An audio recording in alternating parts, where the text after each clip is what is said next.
Aslam IT course के अंदर जो आर्टिफिशियल इंटेलिजेंस का है, मेटावर्स का है, वेब3 का है, तो इसके अंदर जिनका नाम आ चुका है। अब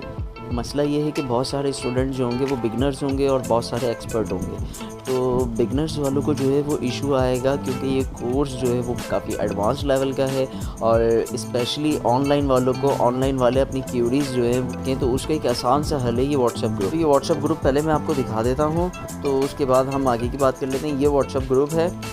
ठीक है, अभी कोई ऐड नहीं है। इस ग्रुप का लिंक जो है इस वीडियो के डिस्क्रिप्शन में मैं आपको दे दूंगा, और अगर आप ये वीडियो शॉर्ट में देख रहे हैं, शॉर्ट के फर्स्ट कमेंट के अंदर पिन होगा ये इस ग्रुप का लिंक, तो आप जल्दी से इस ग्रुप के अंदर ऐड हो जाएं, ताकि अगर आप ऑनलाइन वाले हैं या ऑन साइट वाले हैं या आप बिगनर हैं या एक्सपर्ट हैं, अगर आप एक्सपर्ट हैं तो आप दूसरे लोगों को गाइड करें, अगर आप बिगनर हैं तो आप यहाँ पर आके अपनी क्यूरी, सवाल, तमाम चीज़ें पूछ सकते हैं। और यहाँ पर जब एक्सपर्ट अवेलेबल होंगे तो आपको जवाब भी मिलेंगे, आपके कॉन्सेप्ट भी क्लियर हो